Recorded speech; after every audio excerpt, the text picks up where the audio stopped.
Hello, everyone, and welcome once again to the one, the only, the Fan Show. I'm your host, as always, the T-Man, Richard T-Man, and the man in the other box. Well, there's one every 4th of July weekend where they got the long stem lighters and they're reaching up really, really far away, and they light it and then they take off, hoping that they're still going to have all 10 fingers at the end of it. He is Father Malcolm McCoy, or should I say Professor Malcolm McCoy. How you doing, man? I'm doing great, man. I'm doing great. You couldn't be more correct about the the fireworks thing. Me personally, I'm a sparkler guy. I'd rather just, what I'm saying, watch them from a distance. If I gotta light them, then yeah, no, that's life and death for me. So yeah, man. I remember being at a 4th of July gathering with Danja and her family, and we were at there was a bonfire, and then people were doing fireworks off to the side, which seemed like a really bad combination. So Yeah. I go and I give her my phone and I say, "Hey, take a picture like this," and she does it. She's like, "Okay, what was that about?" I was like, "Just want to, make sure that I got record of having all 10. It might be the last time you see all 10 of them." So now every fourth I go, Hey. "There they are, all 10. Might be the last time you ever see them." I'm saying, you never know. You never know, man. It's crazy. There Uh, was the fireworks thing we did in Omaha with Coach Jones, and that was crazy. People went mhm. big for those fireworks, and we got fireworks stands all over the place here, which is weird. Growing up in Washington, there was no fireworks, like a strict Yeah. ban. Like you couldn't even like have them on your person or transport them. So to Mhm. go from there to places like South Dakota, Nebraska, and now Montana, where they're just like buy as much as you want. It's an Yeah, yeah. adjustment. Same here over here in Maryland. I mean, it's funny because they say like I think it's a certain size is illegal, but they Mm. still got all the stands, all the little tanker things just posted everywhere. Man, over here, I don't know if it's like this on your side, but they don't care if it's the fourth, they don't care if it's the seventh, they don't care if it's the first, man. They started popping fireworks over here, I want to say like the last week of June. So it's been going on for Hmm. some time. I'm like, what the hell, man? But it is coming with it, I guess. Yeah, yeah. They start early and they go late here. We Mm, heard our first mm, ones last night actually, but we just know it's going to be an all week thing. So I don't have anything festive to wear, so today's fit, like I don't have anything that's like America or like, American flag. So I have the Stunt Pilot roller coaster shirt from Silverwood because that's American, I guess. But my hat, though, so this is the hat, the logo of the baseball team here in Great Falls, the Voyagers, and it's signed by a guy who would be featured in my first highlights that I did for the team as a reporter, Colin Runge. And it was a Mm, grand slam. Not many times can you capture a grand slam on highlights locally with the news. So that was something really cool to have in my first ever highlights. Sent him the clip.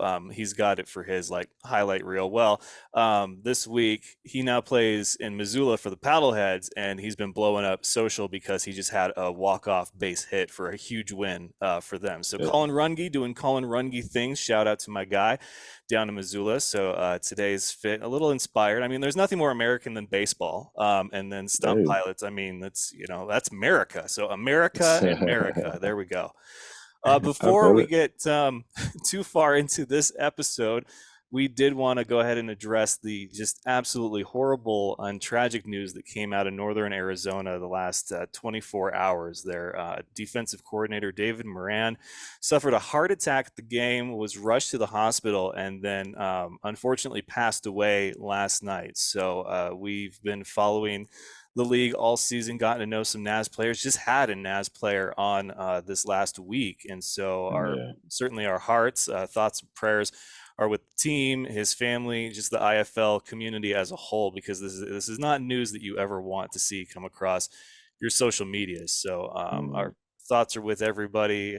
We wanted to get to that top of the show because we don't want it to interfere with us trying to bring you guys something a bit more lighthearted and fun, but it's not something that we obviously wanted to ignore by any means. So, right. for me and for Malc, our thoughts and prayers are with those in NAS, and we'll go ahead and have a moment of silence here on the show for him and his family.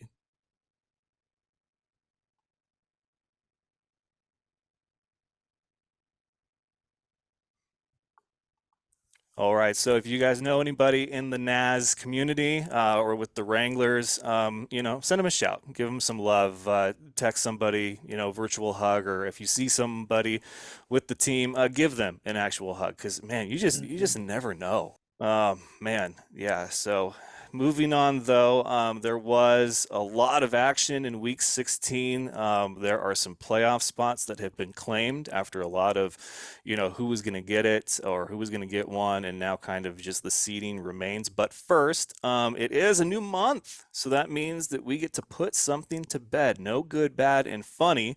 Malc, what do you got? What are we putting to bed from the month of June now that it is July? Yeah, man. So I don't know if you're totally convinced yet, but one thing that we talked about a lot since the season started really is mass pirates, man. We've been saying that they've been kind of skating by because they're easy schedule. I mean, they don't make the schedule obviously, but we've been saying that they're in the position that they're in because they had their opponents haven't been the most challenging. And while that has certainly been true in the first half, or I would even say the first three quarters of the season, I think that now we can finally put that to bed. With them having beat Quad City this past weekend, and of course, Quad City is not like a top contender, but Quad City had a pretty convincing win over Green Bay just the week before, and Green Bay is a team that's pretty well established, and I mean, with the new additions to Quad City and how they've been playing as of now, I can certainly say that they're a pretty solid team for Massachusetts to come out there and get that W in a situation where they definitely need it, I can certainly say that I'm convinced. I'm convinced that they may very well be a postseason worthy team. So, only time will tell, but I'm personally ready to put that to bed. I think Mass has earned my respect from here.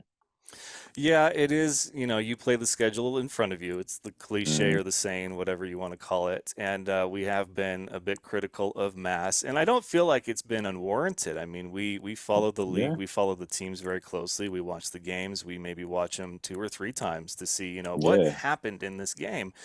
And for Mass, it just seemed like they were beating the teams that they were supposed to beat. But when it came time for like, this is a potential playoff contender, I don't know. It was just a different team. And so Quad City, this was one of their bigger wins that they got early on in the season. So for Mass, they needed to get this win just to prove, like, hey, we're a different team now. Quad City right. really needed to get the win just to have back to back wins. But now they go back to the back and forth that they've been for, I think, the last 6 or 7 weeks now, which is crazy. But Mhm. Mhm.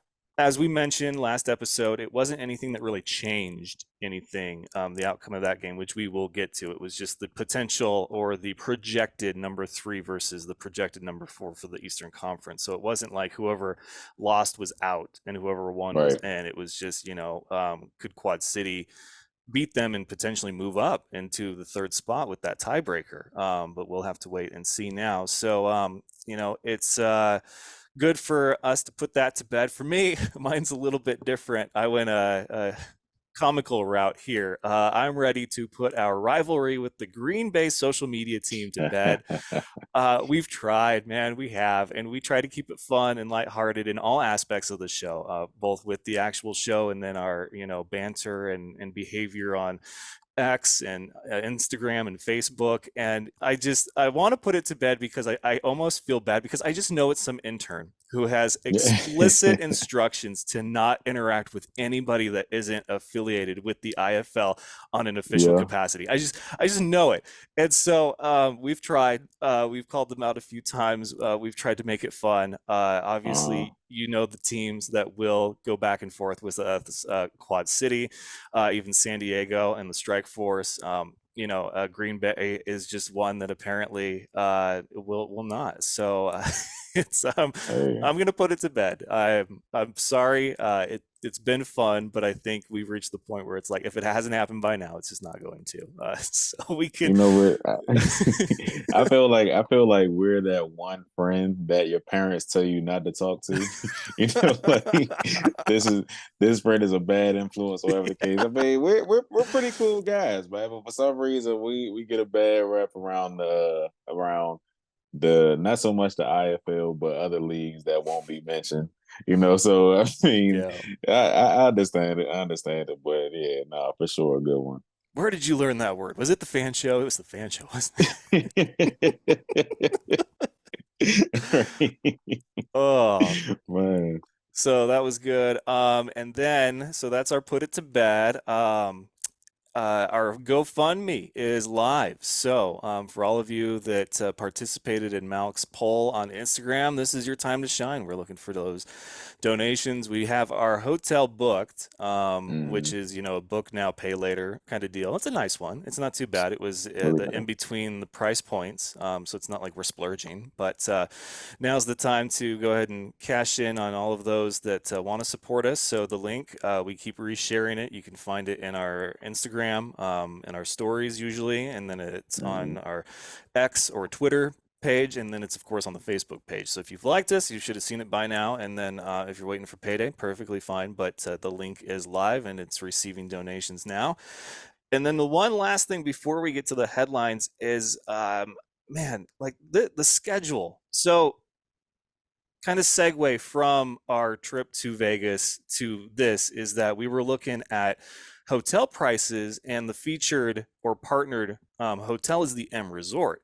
And so we Mhm. went, and even with their 10% off promo code, we were going to be paying like $400 a night. And their Man. average was like 135, 150 a night.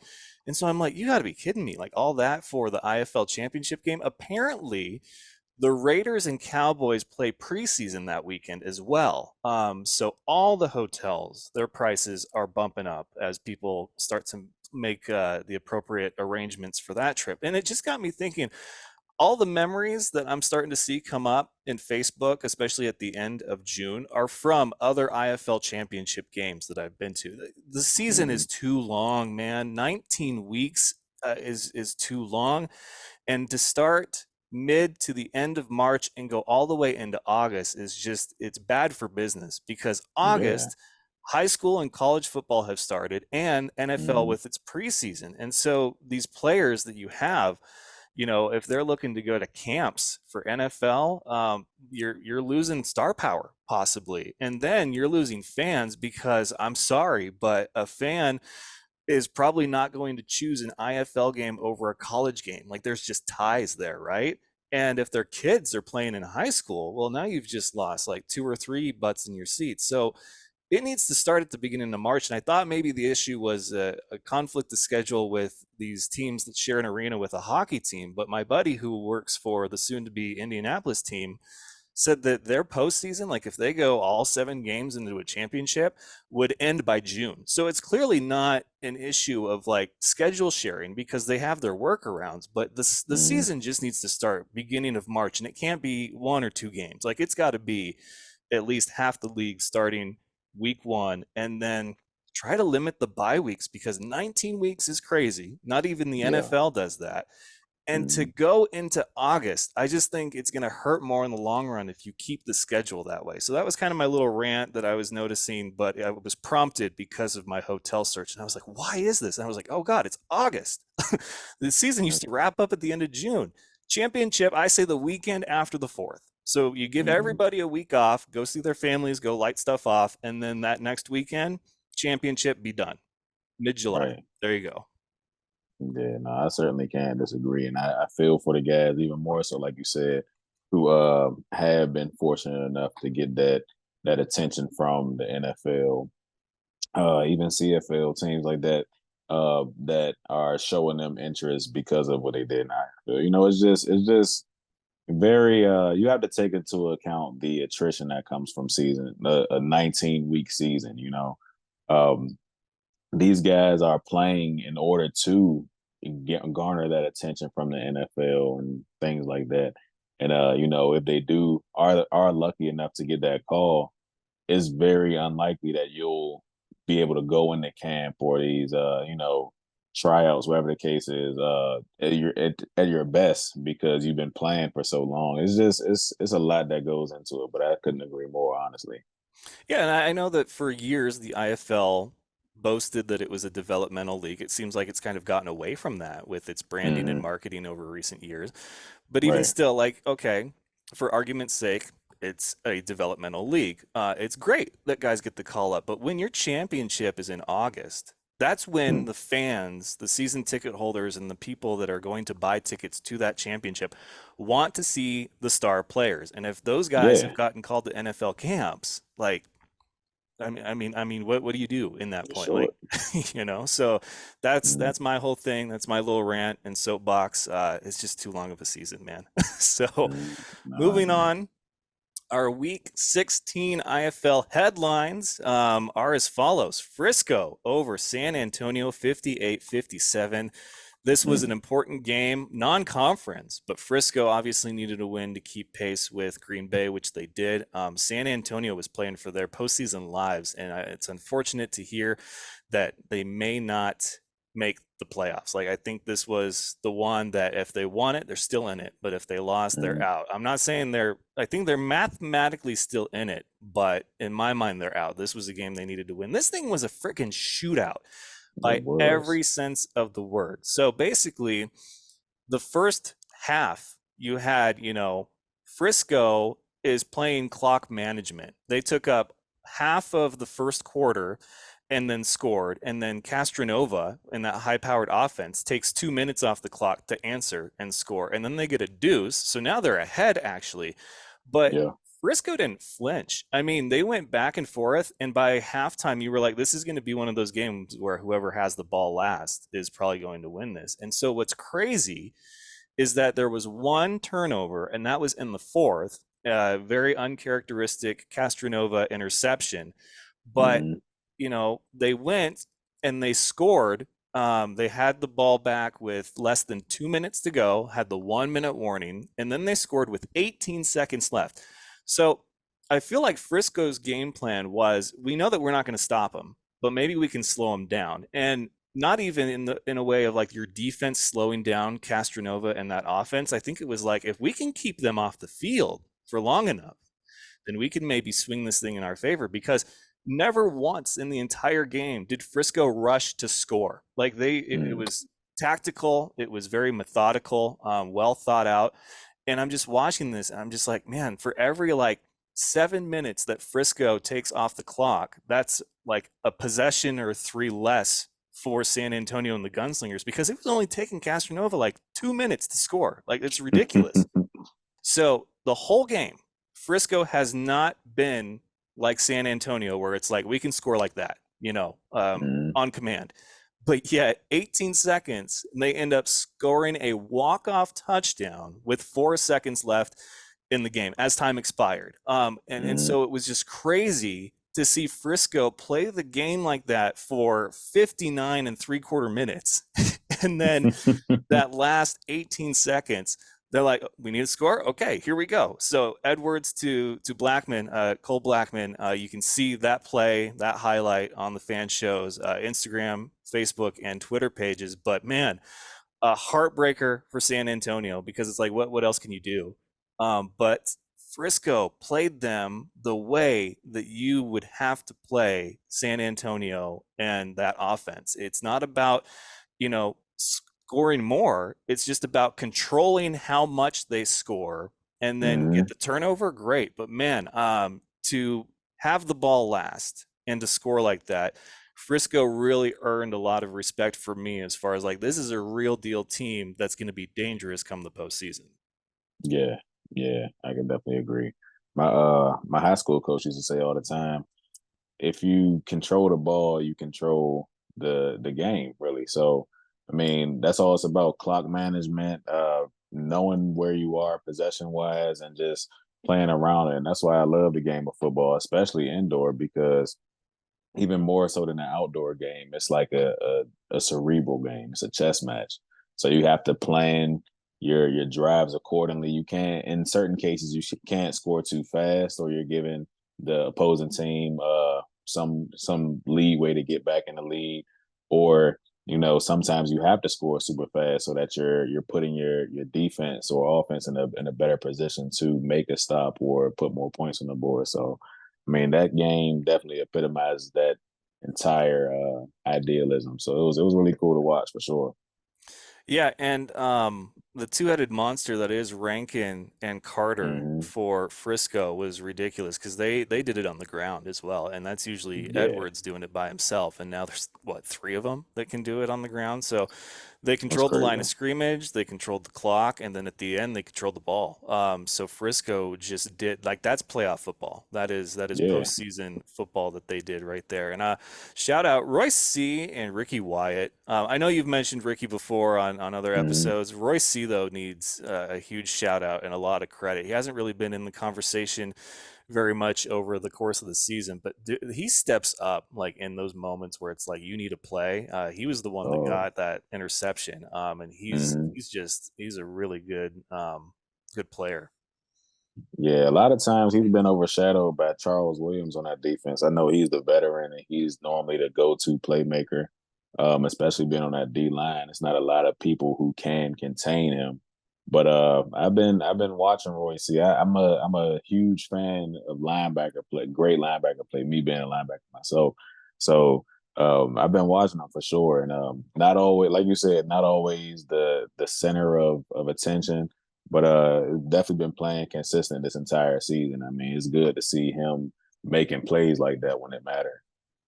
Yeah, here's how crazy their rushing attack was, just if you want the numbers to put it in perspective. So you had Carter, Rankin, and Edwards.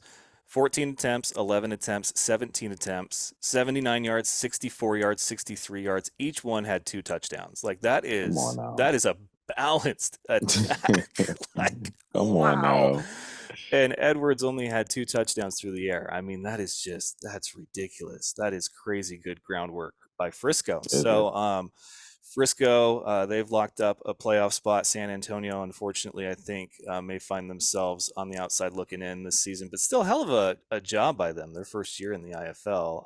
Yeah, for Also, sure. though, I think Castronova is going to be bumped from MVP consideration to Offensive Player of the Year strictly. I hate to say it, but it's such a thing now where you need that postseason berth to be in the Hmm. conversation.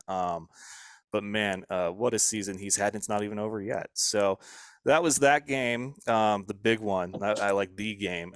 Crazy game. If you missed it, go back and rewatch it. It's still worth it. Green Bay over Tulsa, 54-20. We kind of thought maybe Tulsa would really bring it, but Green Bay, I think they're in a mode right now. They secure a home playoff game with that win. Oilers are not mathematically out, but I think just like I said with San Antonio, they needed to win this game in order to still be in it. I think Tulsa might be out, but they're only a game behind Quad City after that Quad City loss. So Yeah. we'll see what happens there, but still a few weeks left. Bay Area over Vegas, 37-35. Panthers have clinched the only spot in the postseason for the Western Conference. That's how Hmm. chaotic it is right now. It was ugly, and I don't mean sloppy. Like sloppy is, you drop passes, you fumble the ball, you're overthrowing receivers, missing tackles, things like that. This was ugly because the whole first half was just like penalty after penalty after penalty. Like it was such a Hmm. slow moving first quarter. I was like, how are we not even into the second quarter yet? But I did say though that Bay Area, when it came to these opponents of the caliber like in Arizona, of Vegas, of San Diego, that they just tend to like turn it on. And they did for a while. It was, I think, 28-6 at one point and somehow ended 37-35. So I don't know what Bay Area is doing letting Vegas hang around that much, but props to Vegas for fighting back. That was huge, but it did come down to special teams, a missed field goal to potentially win it, and it went wide left, and that's Macias, who had a walk-off game winner earlier in the season. So it's just crazy that we're still at seeing these games won and lost by a single play like that you'd think they'd be dialed in. But I do think the ref iced him on accident. He had to like reset the ball after he Yeah. did his whole walk back and approach, and then the ref comes running in there, and I thought somebody called timeout, but no, he had to like reset the ball or something. I was like, dude, the ref just iced him. And sure enough, misses it. But Bay Area locks up the one and only playoff spot in the West right now. So there's still Vegas, San Diego, Arizona, and Naz in the thick of it. And that Hmm. leads us to the other big game of the weekend. Malcolm's got the breakdown for San Diego and Northern Arizona. Yeah, yeah, for sure. And definitely a fun one to watch. I mean, I would say a big game is an understatement for that one. Certainly one that both teams uh would have liked to come out with the victory, of course. But man, it was a heavyweight bout to say the least, man. I think when they first came out, Nas started off with jumping forward with the score differential. When I say, of course, you got your heavy hitters on that. They got RSC McCorker, Maldonado, Josh Jones, of course, been doing this thing all season. They started off, like I said, started off on fire early, but then San Diego, they started catching fire. It was a blow for blow bout, I would say, up until the last minute of the first half. In which case, Arthur Jackson went ahead and took the lead at the end of the half with a touchdown pass from there. I think I was the second of the game at that point. And Nash tried to combat it, come back with that. I want to say it was like less than a minute on the clock, but they ended up throwing an interception to Keyshawn Walker, definitely a big player for them for San Diego this entire season. Showed up big with that interception to kind of keep them at bay. Coming out of the half, Arthur Jackson came out with another touchdown. They put them even further ahead. And from there, it seemed like Nash really couldn't recover. They did, and nothing taken away from their offense at all. They stayed within reach, but from that point, they always had to play from behind, which is not a good position for them. And also, I got to give credit to their defense. They were playing pretty lights out. I would say Shamar Moreland, who had that interception to seal the game last week. He had another interception. I want to say he caught one of two interceptions that Nate Davis ended up throwing. But all in all, it ended up kind of being to no avail. Yeah, and obviously Naz is going to be playing for something a little bit more than just wins and losses with the passing of their DC. Yeah. You wonder if that kind of factored in since it happened, I think, during the game. But props to them for finishing strong. Obviously, they've got some stuff mentally, emotionally to deal with, and it's short week, 1 week to the next. So we wish Naz the best in the remainder of their season. As for that performance by Arthur Jackson III, 10 receptions, 147 yards, 6 touchdowns. So for Mhm. notable performances from the week, that's it. That's the list. It's That's it. Arthur Jackson, man, like ridiculous. So San Diego, very much in control of their own destiny still right now. Big win that they needed. San Antonio likely out of it. Naz now playing for their postseason lives with only a few weeks left. Other scores around the league: Jacks over SF, 36-28. Both teams likely out of it for all intents and purposes. SF, I think we Mhm. thought maybe had a little glimmer of hope, but this one, I most certainly put that to rest. DC over Tucson, 44-32. Wow. DC gets its second win of the season. Both have come at the expense of the Sugar Skulls. We've seen that a few times this season. Jackson, Tulsa, another one, but crazy that they still at this point in the season are fighting. So good for the Gladiators. Remember how high we were on Malik Mitchell? He was in the Mhm. chat of that game talking about how Tucson doesn't pay their players and that he left the Oh team after wow. not being paid for like 12 weeks. So I reached out to my sources with Tucson and they're like they've been paid. Like they've been paid that they're those guys are characters. So I hate that kind of thing at this level, but it happens. So you and I think we're both wondering like where is Mitchell? Like where's he been? So I guess that kind of more or less answers that. He left. So Arizona over Iowa, we all expected that, 55-26. And then Mass over Quad City, 52-35. Man, I feel so bad for Dunk. They kept throwing at him. I don't know why, but this one, yeah, Mass had it from the start. Foot on the gas, didn't let off. So Mass clinches a playoff spot. So as far as the playoff picture right now, the West, Bay Area in the list. For the East, though, Green Bay. They've also locked up at least one home playoff game. They have to see how Frisco finishes out in order to see if the road to the championship truly does go through Green Bay and Titletown. So Frisco Yeah, has now locked up their spot in the East, and then Mass has now officially locked up their spot. So in the mix for the East, Quad City, Tulsa, you could maybe throw in Iowa, but I think those are the only two teams really left in the mix. We look at the standings, and like I said, Tulsa one game behind Quad City. Man, did they need that win? But they're Iowa's one game behind Tulsa, at four and yeah. nine. In the West, though, you have Vegas at 9-4, San Diego at 9-5, Arizona 9-5, Naz 8-5, San Antonio 6-7. So I just don't think, like, if you're San Antonio, you have to hope that the whole rest of the conference basically loses, twice in order to get back in the mix of things. So that is our look at where we are going into week 17. That's our recap for week 16. So there's still so much left to be determined, which is the craziest part of where we are this season, with still 3 weeks left to play. Obviously, there's a few more teams that will get one last bye. Some of those records, you're like, that doesn't make sense. One's 9-4, one's 9-5. Yes, teams still need to finish up their bye weeks. What better time, right? Some of them are probably like, finally, like we get another bye week. So that is week number 16, and it's great that we had a notable performance, just one on the list, because that happens to be the one that we rounded up for our special guest spot today. That's right, ladies and gentlemen, a great get for the Fan Show on this episode. He is one of the hottest members of the San Diego Strike Force. Might as well rename it the San Diego Six Force, or he can rename himself Arthur Jackson the Sixth. But it is Arthur Jackson Hey, man. the Third, coming off a 6 touchdown performance. Welcome to the show, my man. How you doing? Doing good. How about yourself? I'm doing great, man.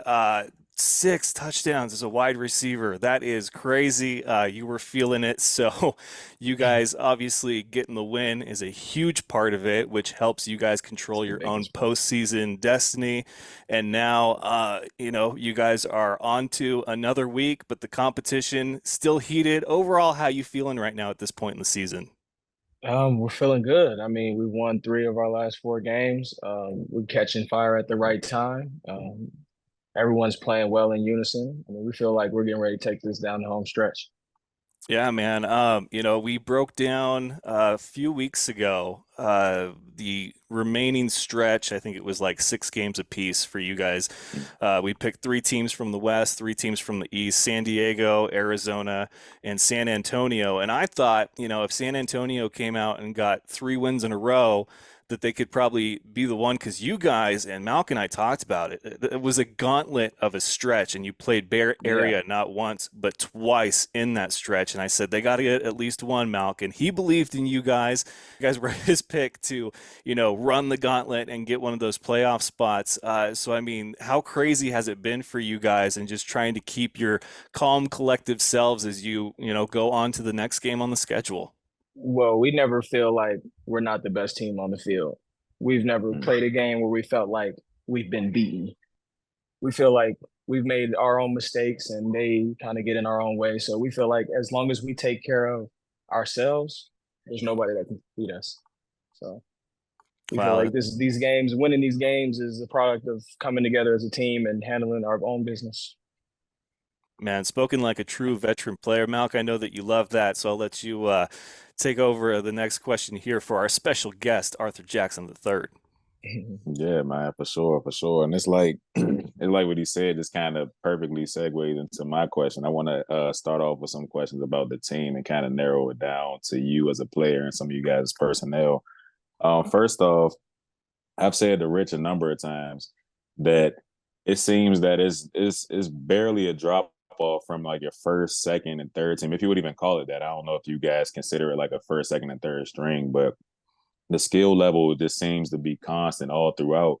Would you attribute that to like this great coaching, or do you guys just have like dogs just all around? I mean, I attribute that to our whole offensive scheme. I mean, from top to bottom, we have great coaching. We put great schemes in place every week, and we got a bunch of dogs that go out there and produce every week. It don't matter who you plug and play. We got dogs all down the line. I mean, For that comes sure. from camp being hard. I mean, our camp wasn't easy. Like it took all the way until after our first game to even make our have our full team together. So I mean, camp was a gauntlet just coming out of it, making the teams. So Hmm. having dogs all down the lineup is a given when the camp is like that. So That's yeah, it, it and it was shows too. It shows because I mean, y'all have, like I say, I got guys who could play multiple positions on offense and exactly. defense at a high level, bro. And I just been watching. I'm a fan of y'all game for sure.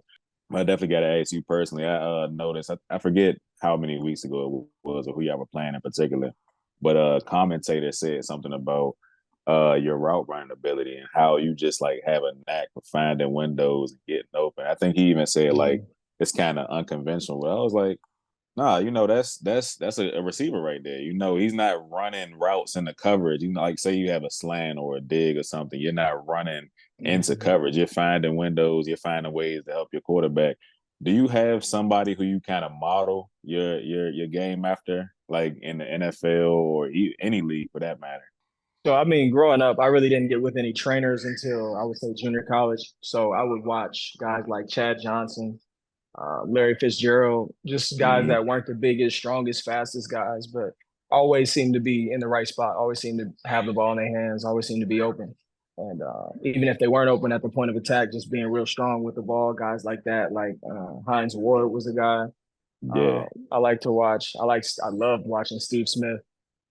So guys like that, that was just dogs and always open and good footwork and good technique. I just love watching football. Good yeah, guys like that. that's Chad it. Johnson was my main guy that I watched. Like I say, your route running ability. It's like I would say the best in the IFL, honestly, bro. And that's not me You wouldn't be being wrong. biased here.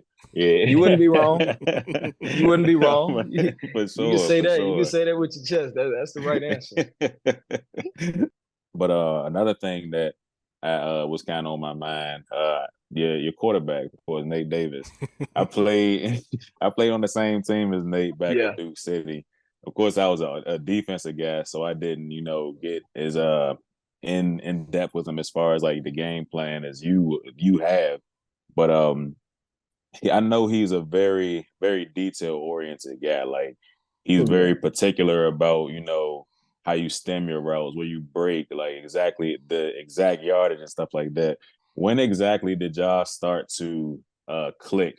I would say early on in camp, it was Okay. it was one of those things where I think my game and his game just sort of came together beautifully. I'm someone who likes to have the ball in space and in route running concepts, and I like running routes, really Yeah. running routes. And he was the guy that will get you that ball in that spot when you're open, Mm, and even if you're not, he'll give you a chance. And I think I've shown to be someone who can make something happen when I'm not necessarily open all the time. So just getting opportunities and just being somebody that gets open and Nate will find you. So that's never been a problem with him. He will find you when you're open. So for that sure. just it makes it easy. That's it. I see it, man, for sure. Well, I mean, that's all I got, man. I'm tapped out, bro. There you Like go. I appreciate you. hey, for sure. Rich, anything else for you? Well, I was going to ask because Malc and I have talked about when like Nate has an 8 touchdown performance through the air, still won the game, but I was Mhm. like, if you're him and you lose that, like it's literally like what else could you have done? So when you have a six Yeah. touchdown performance and you guys, God forbid you wouldn't have gotten that win. I mean, is there just kind of a moment where you're like, we better get this win because I don't know what else I can personally do out here on this offense? Oh no, I don't worry about that. That six touchdowns is a product of the offense running fluidly. I mean, everybody's doing their job. I can't do that unless the offensive line is blocking. Nate's doing his job. The other receivers are running their routes to get me open, and the defense is making their stops. So I don't worry about winning. I don't have to worry about the defensive's job because they make their plays. That's the best defense in the league. So I just have to do my job, and that was easy. He made it look easy. He does his job well, Malc, very well. I'm saying. Yeah, there's a lot of talk about that dog on here, and I think for me, it's probably a Labradoodle or maybe a Collie that I got in me. I know for Malc, it's a Shih Tzu. So what dog you got in you, Arthur? Man, I'm probably a Doberman. My girl All likes right. Dobermans. My girl likes Dobermans, so I'm probably a Doberman. Hey, there you go. Well, Yeah, I like.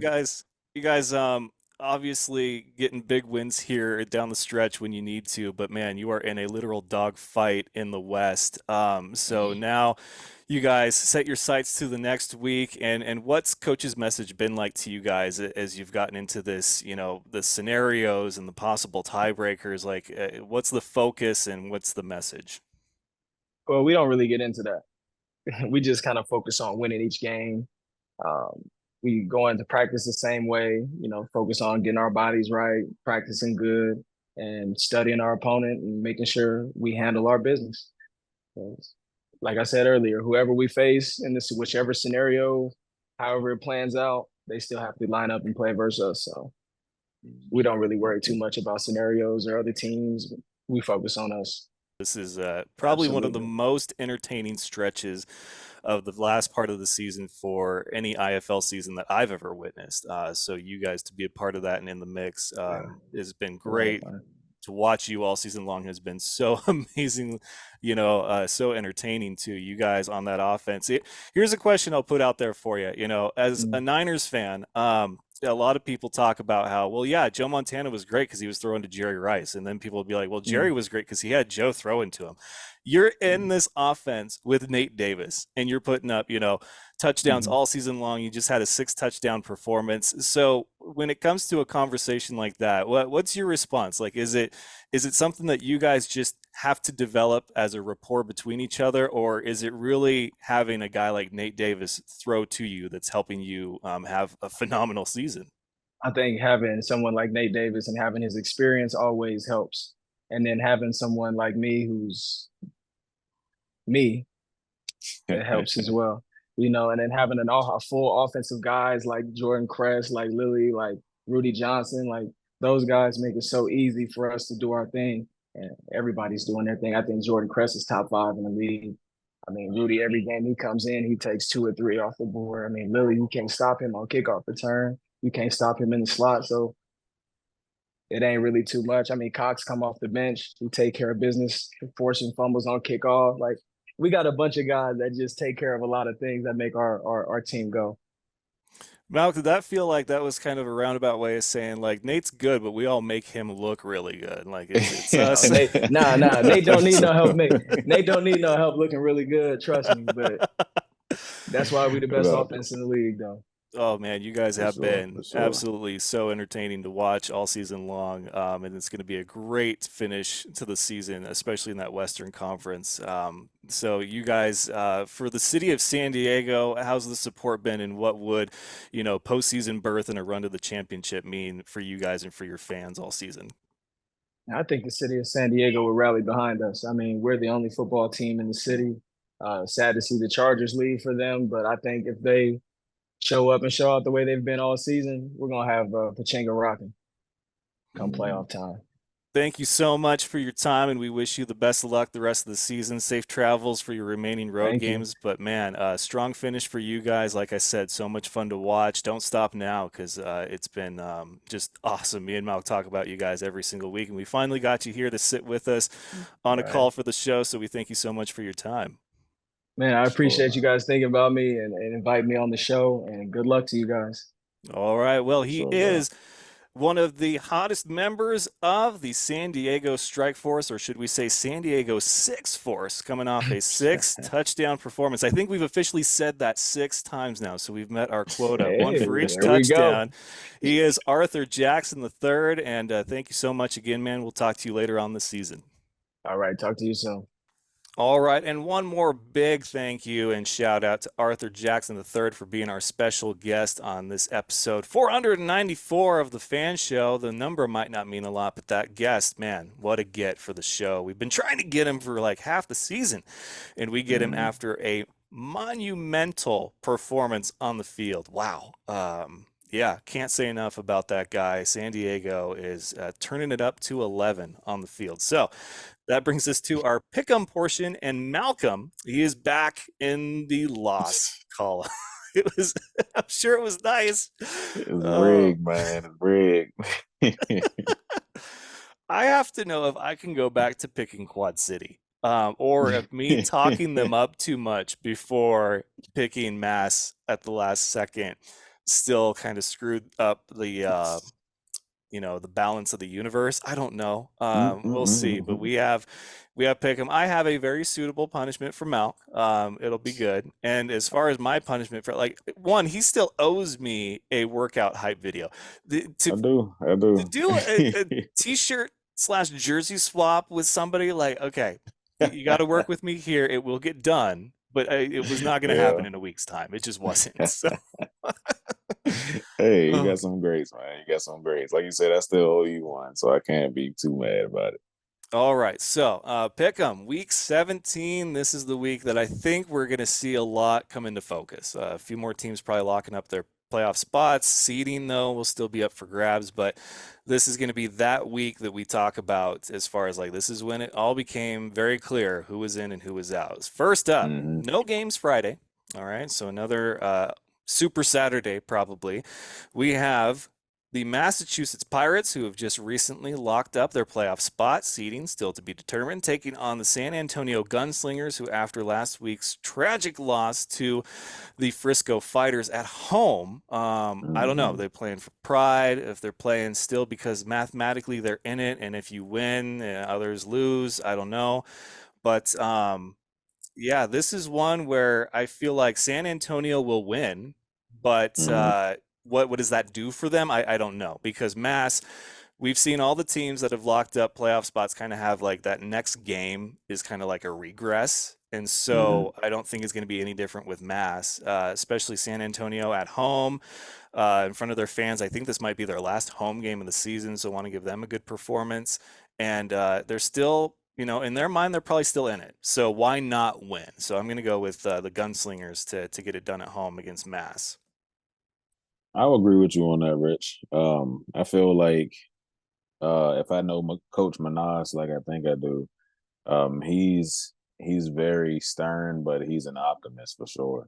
And if there is a small sliver of hope that they can still make it, I know he's gonna cling on to that and emphasize that to his players. So at this point, for all their well, as far as they're concerned, they're still playing for their postseason fate. So I know that or I think that they'll win, especially at home. All right, so we both like the Gunslingers. It makes sense. I mean, Mass could, you know, be like, we're preparing to go deep in the postseason, so this is a game that's going to test us. You never Mhm. know; it could be, but I think Green Bay, I think Frisco, we both seen, lock up playoff spots, and then the next game it was like, okay, but we'll see with this one. So the Yeah. next Saturday game, Sioux Falls Storm at the Quad City Steamwheelers. So this one, I can't stress this enough. Quad City needs to win just for postseason. If you go based on the pattern, this is one that they should win based on the back Mhm. forth win loss win loss win loss. I've been Right. told that there's been some changing, some shuffling on the roster for Sioux Falls. So what that means as far as their performance, I don't know. But obviously they understand that they're no longer in the mix. So this is Quad Cities for the taking. I don't know if I'm allowed to pick them yet. So I guess just to err on the side of caution, I will pick this. Oh God, this is an impossible spot for me to be put in. I just realized that. Yeah, hey. You know what? That's not fair. Okay. I picked against Quad City this last week. They still lost. I was very clear about my pick, posted my pick. uh, So I don't think I'm the problem anymore.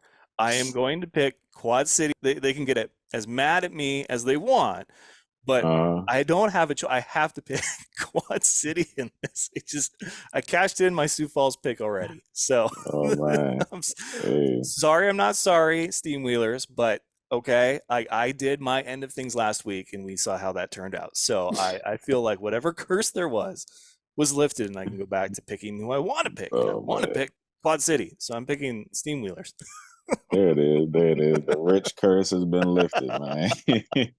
And I gotta tell you, man, Dunk.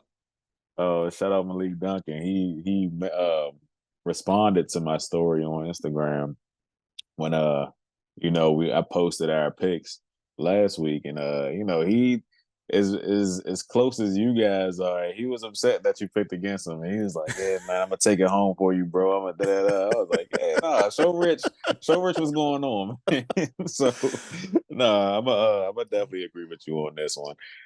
Quad City definitely is the better team in a situation. There's not really much to say there. I think their play speaks for itself.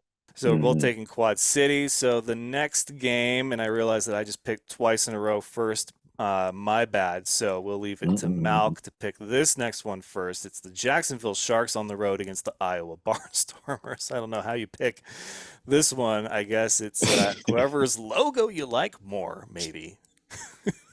That might be it. That might be it. In this case, is with players I like more. I got love for Bo Jackson. But I'm gonna have to go with Jackson this one. I think they're still high off of that Sioux Falls victory, and we both know that neither team is really playing for much of anything at this point. But it's always nice to add a few more plays to your highlight tape, and just close out with a bang. So I think Jax is will take it home against Iowa. For those that don't know, and a shout out to those IFL historians, this matchup goes way back. These are Really. two OG arena football teams, Iowa Barnstormers, Jacksonville Sharks. So it's good to see them playing against each other after such a long time apart. However, I'm not saying I like either's logo better than the other, but I will go with Iowa in this one. All right, so we're different there. Next game, this one is probably going to be circled by a lot because it will make the postseason for the Western Conference a little bit more clearer, and that is when the Vegas Nighthawks go into San Diego to take on the Strike Force. Mhm. Vegas coming off a tough loss, San Diego coming off a big win. Malc, I'll let you go ahead and pick this one first. For sure, for sure. I'll um I'll save you all the pretense and just go ahead and say I think San Diego's gonna win this one for sure. Um it's and no knock against Vegas at all. They, like you said, they are coming off a pretty devastating loss, but even more so than that, I feel like San Diego is just playing some great football, man. Really, like they're clicking on all cylinders. I want to say for the most part, if I'm not mistaken, I think they're 100% healthy. I don't think they have any major or key players that aren't playing right now. I just saw actually that they have Dexter Reese back there again at that safety spot. Very cerebral aspect to, well, very cerebral addition to the defense. And they're just lined all the way down at every position with players who can make plays and have made plays. So I mean, it's not really much I can count against them in this game. I think they'll take it home pretty convincingly too. Well, I agree. San Diego, I think they're just too potent on offense. I mean, okay, obviously Arthur Jackson's not going to have 6 touchdowns every single game, but it's like Mm, we talked about that game where, if Naz found themselves chasing points against a team like San Diego, it wasn't going to end well for them. And so I yeah. know that Vegas does not chase points well. They brought it within, I think, 8 against Bay Area, and then they brought it within like 3 at one point. But that was Bay Area's game to lose. When you're up 28-6, I don't know what you're doing, letting a team like Vegas hang around. So that Bay Area still got the win, but Vegas, I think, would have to rely on just too much going wrong with San Diego as opposed to things going right for them. So I'm going to pick San Diego to keep it rolling. I mean, at this point, how can you say that they're not a team to beat in that conference? With they're still running that gauntlet, they're still getting it Yeah, done. So yeah, that's my pick, and that's going to make things complicated for Vegas. So we both like San very Diego. much so. That'll do it for Saturday. For Sunday, we have the Frisco Fighters taking on the Duke City Gladiators. Duke City coming off of its second win of the season. Frisco just locked up its playoff spot, and so now they're looking to get a home playoff game and possibly the road to the championship going through Frisco. So I don't think they let off the gas yet. I've cashed in my Duke City pick, and it paid off pretty well. They're still going to play them all 4 quarters because Duke City showed me a lot of fight in that Mm, Tucson game this last week. But I will pick Frisco to get it done this week and keep pace with Green Bay. yeah, for sure. And I'm definitely gonna agree with you on that. Um, in Duke City, like you said, I don't know if it's the coaching change. I don't know if it's just the culture over there, but they certainly will play you all 4 quarters. They're gonna play hard. They're gonna talk their talk. They're not gonna lay down for anybody, and especially not for Frisco. I know how much of it may be like a one-sided rivalry, but when I was over there in Duke City, one team that they hate losing against is Frisco. But unfortunately for them, I don't think they have the weapons to help it. So Frisco for sure is going to take it home on All right, this so one. the next Sunday matchup, this one's going to be very interesting and huge postseason implications. We've got the Northern Arizona Wranglers in Bay Area to take on the Panthers, who are the Mm. lone postseason ticket punched for the Western Conference. So, Malc, who do you like in this one? Well, like you just mentioned, Bay Area has already solidified their playoff berth, so I think they're going to let up just a little bit. Not so much so that it won't be a great game, but I think Naz is just a little more hungry than they are at this point in time. So I'm gonna go against the grain with this one and go ahead and run with Northern Arizona. Yeah, Naz going to be high emotions. They're not going to be at Hmm. home. They're going to be on the road. But I think this is going to be one of those games where they're playing for more than just a win and a playoff spot. So I think Naz goes in and gets it done. I think it's going to be more of what they do and less about if Bay Area is a little bit more lax. Because I don't really think Bay Area is the kind of team to relax. Their Hmm. playoff spot secured, yes, but they're still not the number one seed. This win would do it, obviously, but I think they're going to have to wait one more week to lock that up. So we both like Naz to get it done on the road. And that Yep. will bring us to our week 17 finale. We've got the Tucson Sugar Skulls taking on the Arizona Rattlers. I need a minute to think here if there's any reason that I could logically pick Tucson to win this game. Oh man. Wouldn't Aside it from the fact that you hate the Rattlers. wouldn't it be just poetic for Tucson to come in and just wreck Arizona when San Antonio just lost and Oh, very and much so. Vegas just lost because right now Arizona is the 4th seed. Mm. But man, uh, no, that's too much good for one week. That's too much good. We can't have too much good on a holiday weekend. So I'll pick Arizona. Yeah. It's so funny. It's like whenever you pick Arizona, it's like I can just see the pain in your face, man. Like this is taking everything in you. No, I mean I think that's the obvious answer. Tucson, they're certainly not doing as good as I'm sure they hope to do this season, and especially having lost some key players, they're at a point where they're still trying to figure out what's going on. And honestly, I think they're really trying to figure out what's going on for the following season. So, um, yeah, Arizona's going to prove why they currently have a playoff spot and take it to them. So I don't think it's any, I don't think it's any question here. All right, so I think we're different on one. So we're back to a Mm-hmm. one and done week. We'll see what Yes, happens sir. Yes, for sir. our pick'ems and our punishments. So Malcolm's punishment. I was reminded of that time that I made a bet, Seahawks 49ers, with a buddy of mine back then. We went and watched the Yeah. game at a local sports bar. Mm-hmm. And the deal was whoever lost had to get up in front of the bar and declare the other team just awesome and why they're so Yeah. awesome. And so Okay. obviously, both being diehard fans of the opposing teams, we're just like, oh, this is going to suck, whoever loses. So 49ers lose, Sunday Night Football, packed house. I get up on a bar stool, get everyone's attention, and Danja was there. This was like one of our first dates. So she was there. She witnessed it.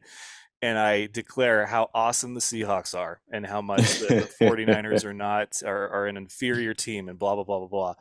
And first, my buddy says, "Man, I can't believe you did it because I wouldn't have." And I'm like, "Don't make bets. Like, don't make bets, a hole." And so then I get like three or four people coming up to me saying, "Dude, like props to you. Like that was great. You for owning up to a bet." And then they bought me drinks. So basically what I'm thinking, since we need a little bit of help on this GoFundMe, is I want you to go to the turtle, the green turtle karaoke spot. There was a lot Yeah. of people that were very upset that Hit Me Baby One More Time did not win on the karaoke voting contest. So I think if you go there and you tell Uh, everybody why you're about to sing what you're going to sing, that you lost Pick'em, and then you perform "Hit Me Baby" like you've never performed anything before. People will applaud you for it, and you can say, "Hey, if you want to help ease this burden of oh losing, man. here's our Uh-huh. GoFundMe. You can, contribute to that and help us get to this championship game." I think it's a prime opportunity. So I'm an ultimate opportunist here. I'm not just going to punish you to Yeah. punish you. If there is something I can get out of it, It's for a good I cause. It's will for get a good out of it. cause for sure. Oh, this is crazy, man. I thought I was done with this singing, man. But hey, it's for a good cause, man. I see what I can do, but I do You it. you I can do bring the Swiffer wet jet with you if you want, it. to help you, because that got a lot of For positive sure, man. For response. So I sure. think we found Malcolm's new niche is lip syncing or karaoke, but it's For for a good sure. For cause. sure. So I just want to throw out that little bit there. It's for a good cause, so that should Hey. ease the pain. It's for it. That's what I'm gonna just keep telling myself. It's for a good cause, man. It's for a good cause, I guess. I got you, brother. I'll go ahead and make it happen, man, for sure.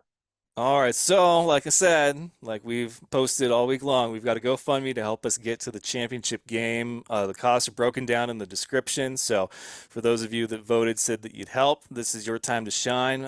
We love and appreciate all support and all the donations and everything to help us, put a nice exclamation point or tie a bow on this season of the Fan Show because it's been a lot of fun, and this will be Malc's first time to a championship in media capacity. So we're looking to make it a fun one. But yeah, thank you guys again for all of that. And when I did the Hawk Tua thing last week, Tangent goes, "Wow, getting a little R-rated, aren't you guys?" And I said, "No, no, no, no, no, no, no. PG-13. We can be very suggestive, and then we're allowed one fuck per episode." So